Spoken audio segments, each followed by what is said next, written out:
Hello viewers, good afternoon. இன்றைக்கி நம்ம சேனலில் 1 part சாம்பார் ரைஸ் தாங்க பார்க்க போகிறோம்.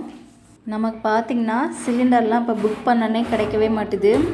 சிலிண்டர் கிடைக்கிறதுக்கே கஷ்டமாக இருக்குது. இந்த டைமில் எந்தளவுக்கு கேஸ் நம்ம எப்படிலாம் மிச்சப்படுத்தலாமோ அது மாதிரி மிச்சப்படுத்தினா தான் நம்ம குக் பண்ண முடியும் கண்டினியூஸாக. 1 part சாம்பார் ரைஸ்க்கு நான் மைசூர் பருப்பு தாங்க எடுத்திருக்கேன்.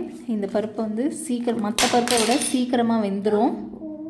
பருப்பு தேவையான அளவு எடுத்து ஒரு 2 டைம் வாஷ் பண்ணிவிட்டு நீங்கள் குக்கரில் போட்டுக்கோங்க. நான் 3 கப் ரைஸ் எடுத்திருக்கேங்க. அதுக்கு 1 கப் மைசூர் பருப்பு எடுத்திருக்கேன். இந்த அளவுகளில் சேர்த்திங்கன்னா ரொம்ப சுவையாக இருக்குங்க. இந்த பருப்பு சீக்கிரமே வெந்துடும். குக்கரில் வச்சு 4 விசில் தாங்க, சாப்பாடே சூப்பராக ரெடி ஆயிடும். இதே மாதிரி அளவுகளோடு நீங்களும் ட்ரை பண்ணி பாருங்கள். அரிசி நான் ஒரு 10 மினிட்ஸ்க்கு முன்னாடி தாங்க ஊற வச்சேன். நான் எப்போயும் சமைக்கிற அரிசி தான் இதுக்கு எடுத்திருக்கேன். பச்சரிசி கூட சேர்த்து செய்யுங்க, சூப்பராக இருக்கும். ரேஷன் கடை பச்சரிசியில் கூட இந்த சாம்பார் ரைஸ் நீங்கள் ட்ரை பண்ணலாம். என்கிட்ட அந்த அரிசி இல்லை, அதனால் நான் ரெகுலராக செய்கிற வீட்டு அரிசி தான் எடுத்திருக்கேன். 3 கப் அரிசி எடுத்திருக்கேங்க. 1 கப் மைசூர் பருப்பு எடுத்திருக்கேங்க. இது ரெண்டையும் நல்லா வாஷ் பண்ணி ஃபஸ்ட் குக்கரில் சேர்த்துக்கோங்க. அதுக்கப்புறம் பார்த்திங்கன்னா உங்களுக்கு எந்த வெஜிடபிள்ஸ் வேணுமோ நீங்கள் கட் பண்ணி இதில் ஆட் பண்ணிக்கலாம். இதில் நான் 2 வெஜிடபிள்ஸ் தாங்க சேர்க்க போகிறேன். 1 part சாம்பார் ரைஸ்க்கு நம்ம தேவையானதெல்லாம் ஆட் பண்ணிக்கலாங்க. ரெகுலராக குக்கரில் சாப்பாடு வைக்கும்போது ஒரு டம்ளருக்கு எவ்வளோ சேர்ப்பீங்களோ அதை விட ஒரு டம்ளர் கூட சேர்த்துக்கோங்க. அப்போ தான் அந்த சாம்பார் ரைஸ் ரெடியாகி வரப்போ நல்லா குழைவாக சாப்பிட்றதுக்கு சூப்பராக இருக்குங்க. அளவு தண்ணி எனக்கு தேவையான அளவு நான் ஊற்றிக்கிட்டேன். அடுத்து 2 பச்சை மிளகாய் ஆட் பண்ணிக்கலாங்க. மீடியம் சைஸில் ஒரு வெங்காயம் கட் பண்ணி போட்டிருக்கேன். இதோட சேர்ந்து வெஜிடபிள்ஸ்க்கு நான் சுரக்காய் தாங்க எடுத்திருக்கேன். சுரக்காயும் கத்திரிக்காயும் எடுத்திருக்கேன். உங்கள்கிட்ட எந்த வெஜிடபிள்ஸ் இருக்கோ எல்லாமே போட்டுக்கோங்க. காய்கறிகள்லாம் நிறைய போட்டு செஞ்சு கொடுங்க. எந்தளவுக்கு நீங்கள் காய்கறி ஆட் பண்ணுறீங்களோ அந்தளவுக்கு டேஸ்ட்டாக இருக்குங்க.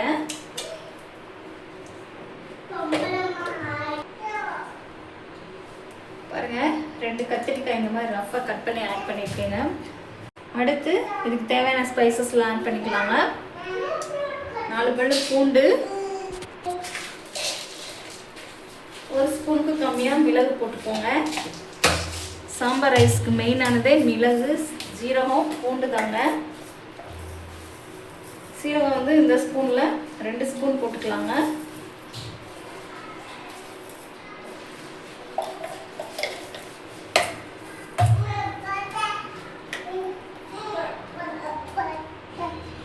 மஞ்சள்தூள் தேவையான அளவு போட்டுக்கோங்க.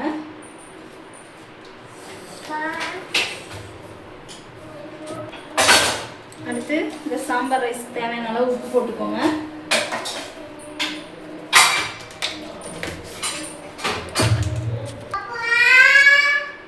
சாம்பார் ரைஸ் செய்யும்போது ஒரே ஒரு ஏலக்காய் மட்டும் சேர்த்துக்கோங்க. மணமாக இருக்கும், சாப்பிட்றப்ப சுவையாகவும் இருக்கும். அடுத்து இதில் கொஞ்சம் மல்லித்தூள் ஆட் பண்ணிக்கலாங்க. வீட்டில் அரைச்ச மல்லித்தூள் தாங்க ஆட் பண்ணுறேன். சாம்பார் பொடி, கடையில் வாங்குகிற பொடி எதுவுமே நான் யூஸ் பண்ணலைங்க. வீட்டில் எது எது இருக்கோ அதை போட்டு பக்குவமாக செய்யலாங்க. ஃபைனலாக பெருங்காயத்தூள் கொஞ்சம் ஆட் பண்ணிக்கோங்க. இதில் ஃப்ரெஷ்ஷான கொத்தமல்லி தழை கொஞ்சம் ஆட் பண்ணிக்கலாங்க. கொத்தமல்லி தழை ஆட் பண்ணிவிட்டு உப்பு செக் பண்ணிக்கலாம். ஃபைனலாக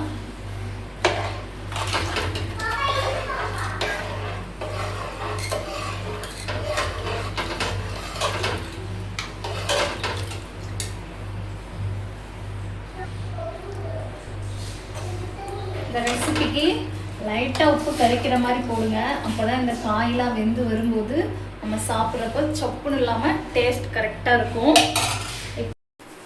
4 விசில் விடுங்க. விசில் வந்ததும் ஃபைனலாக தாளிச்சிக்கலாங்க. விசில் வந்ததும் ஓப்பன் பண்ணி உங்களுக்கு காட்டுறேன் பாருங்கள். குக்கரை ஓப்பன் பண்ணியாச்சுங்க. பாருங்கள், சாப்பாடு சூப்பராக ரெடி ஆகிடுச்சு. அப்படியே பொறுமையாக கிண்டி விட்டோன்னா பாருங்கள், நல்லா குழஞ்சிருக்கிறது உங்களுக்கு தெரியும். இந்தளவுக்கு நம்ம சாம்பார் ரைஸ் கொஞ்சம் நல்லா மேஷ் ஆகி வர மாதிரி வரணும். அப்போ தான் சாப்பிட்றப்போ டேஸ்ட்டாக இருக்கும். இதில் நம்ம தக்காளியே சேர்க்கலைங்க. அதனால் அந்த புளிப்பு சுவைக்காக லைட்டாக புளி ஜூஸ் ஆட் பண்ணிக்கோங்க. உங்களுக்கு எந்தளவு புளிப்பு வேணுமோ அந்தளவுக்கு நல்லா கையிலே ஃபில்டர் பண்ணி ஆட் பண்ணிக்கோங்க. நம்ம ஊற்றின புளி தண்ணி எல்லா சைடும் மிக்ஸ் ஆகிற மாதிரி நல்லா கலந்து விட்டுக்கோங்க.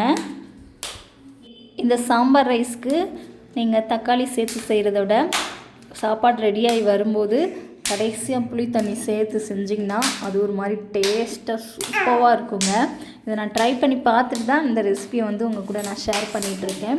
உங்களுக்கு பிடிச்சிருந்தா நீங்கள் இதே மாதிரி ட்ரை பண்ணி பாருங்கள். அப்புறம் நம்ம வழக்கம் போல் தாளிக்கிற மாதிரி எண்ணெய், கடுகு, உளுந்தம் பருப்பு, கருவேப்பிலை எல்லாம் போட்டு தாளிச்சிக்கலாங்க. இன்னும் நல்லா டேஸ்ட்டாக இருக்கணும்னு நீங்கள் நினச்சிங்கன்னா நம்ம தாளிக்கிறதுக்கு பாருங்கள், எண்ணெய் கம்மியாக தான் எடுத்திருக்கேன். முடிஞ்ச அளவுக்கு நான் கம்மியாக தாங்க யூஸ் பண்ணுவேன். இதில் இப்போ தாளித்து ஊற்றிடலாங்க. சாம்பார் ரைஸ் டேஸ்ட்டாக வர்றதுக்கு ஒரு சின்ன டிப்ஸ் என்னன்னு பார்த்தீங்கன்னா, தாளிக்கும் போது நீங்கள் சின்ன வெங்காயத்தை கட் பண்ணி போட்டு அதோட வரமிளகா போட்டு தாளிங்க. டேஸ்ட்டு அட்டகாசமாக இருக்குங்க. மேக்ஸிமம் செவ்வாய்க்கிழமைனா நம்ம நான்வெஜ்ஜெல்லாம் நம்ம சாப்பிட மாட்டோம். சாம்பார் செஞ்சு இந்த மாதிரி பக்குவமாக செஞ்சு கொடுங்க. கறியை நினைக்கவே மாட்டாங்க, ரொம்ப விரும்பி சாப்பிடுவாங்க. டேஸ்ட் அந்தளவுக்கு அட்டகாசமாக இருக்குங்க. நம்ம தாளித்தது வந்து எல்லா சைடும் ஸ்ப்ரெட் ஆகிற மாதிரி நல்லா மிக்ஸ் பண்ணி கொடுங்க. உங்களுக்கு மிக்ஸ் பண்ணும்போது சாப்பாடு பார்த்திங்கனாலே தெரியும் எந்தளவுக்கு குலைவாக இருக்குன்னு. நம்ம வீட்டில் உள்ள பெரியவங்களுக்கெல்லாம் சாப்பாடு குழஞ்சாலே பிடிக்காதுங்க. அவங்க கூட இந்த சாம்பார் ரைஸை வந்து விரும்பி சாப்பிடுவாங்க. அந்தளவுக்கு இந்த மாதிரி பக்குவத்தில் செஞ்சு கொடுத்திங்கன்னா சுவையாக இருக்குங்க. தாளிச்சாச்சு பாருங்கள், அப்படியே மணக்க நம்ம சாம்பார் சாப்பாடு ரெடி ஆயிடுச்சு. சாம்பார் சாப்பாடுனாலே பாருங்கள் இந்த அளவுக்கு நல்லா குழைவாக இருக்கணுங்க. அப்போ தான் வீட்டில் இருக்கவங்க எல்லாருமே விரும்பி சாப்பிடுவாங்க. முக்கியமாக குட்டீஸ் நல்லா விரும்பி சாப்பிடுவாங்க. இதே மாதிரி நீங்களும் உங்கள் வீட்டில் ட்ரை பண்ணி பார்த்துட்டு எப்படி வந்துச்சுன்னு கமெண்ட் பண்ணுங்கள். நெக்ஸ்ட் வீடியோவில் பார்க்கலாம்.